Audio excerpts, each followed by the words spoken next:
News is brought to you by the National Bank of the Virgin Islands, Cyril B. Ramney Tortola Pier Park, NV Salon, Spa, Nail and Barbershops, the Wellness Center, Medical and Behavioral Health Clinics, Tissely Cross, Deliciously Smooth Cider, HOV Medical, and Digicel. Sign up for Digicel Plus Home Light Bundles, faster internet, movies and sports.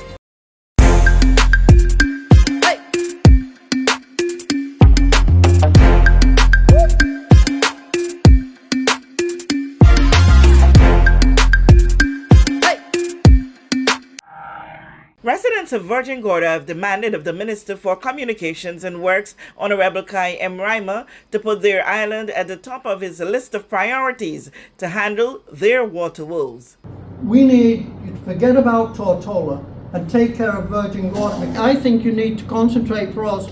I say, who cares about Tortola water? Anybody? Nobody. So we don't want to know about Tortola water. They've got many plants all over. We have one plant down here in Hanson Bay, and we need to get that done. This needs to get serious because in 6 weeks' time, when the tourists are here, there's going to be a lot of bad publicity if we haven't got water.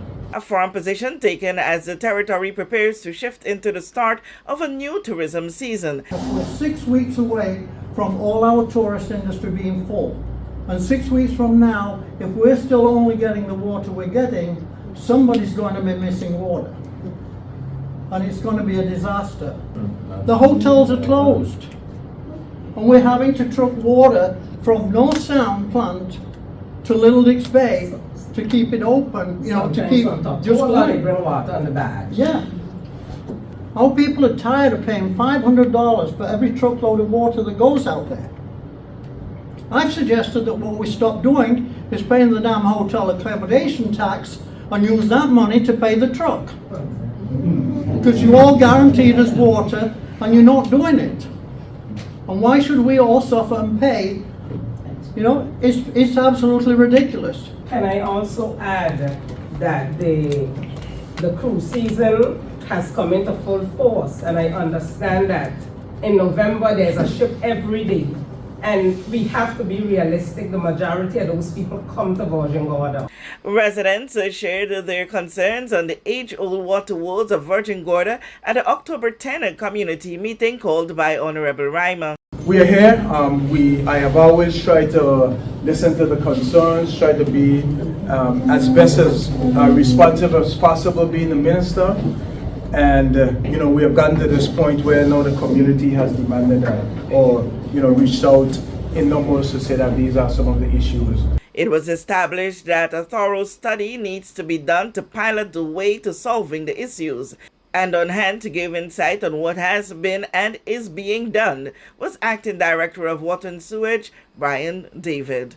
Back in December 2022, we started monitoring the system using a portable strap-on flow meter hooking it up at the reservoir, the intake pipe and the outtake pipe, to get an understanding of what the demands look like in the morning, in the evening. In particular in the morning, you would have everyone more or less getting up 5 o'clock in the morning and doing many different things, so the water tends to peak in the morning, and then it, you know, goes down, kind of goes down during the day, and then it peaks again in the evening when people come back home to use water again. And at that time, in the morning, the greatest peak was somewhere around 350 gallons a minute. In the night, it was around 280 something gallons per minute. And we did that study for a period of almost 2 months, just to get some data, to get an understanding of what is going on. And I think that the needs have grown, and you know, but it needs a comprehensive assessment and more like an actuarial study looking at it over a period of time. And I think that's what the RFP speaks to. Someone coming in, doing a lot of data mining and stuff like that, so we could understand exactly what is going on with the needs of the community. I think that, just from my layman perspective, the because of the absence of 24-hour water, people then, whenever they get it, they fill up a cistern, as opposed to traditionally where you would have anticipated that in the morning someone is just brushing your teeth, then shutting back off a pipe, flushing a toilet, and shutting it back off. You know, it's like a constant flow of water that's going to what I would consider different cisterns or tanks. So the system in itself, people will also experience low pressure in different areas, especially those in the high elevation, because people are now sending that water to the atmosphere. So the line is not sustaining a pressure and what's not. And I think this is one of the reasons why there's need for a particular study that looks at not just population numbers, but sort of give a hydraulic view of what is going on in real time, so that once you begin to enter into a new agreement with the water plant, you're not calling for more water, that at some point it could just be that, you know, hey, we reach that point where we're now getting 24-hour supply of water, but then now people are not filling cisterns anymore. There may be concerns or future issues where the tariff or the rate that you pay for the water changes in the future, which will also, that's another situation again. With this JTV News Update, Kathy Richards. We know that where you choose to bank matters, and it is your vote on what your funds do in strengthening our community.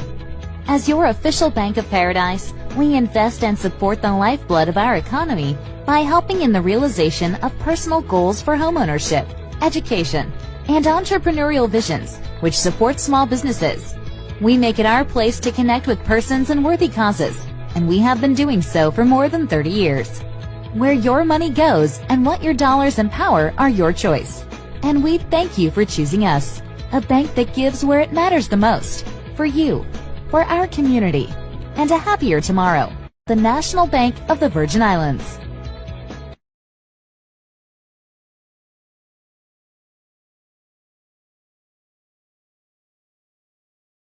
Everyone looks to the future, but no one truly knows what the future holds.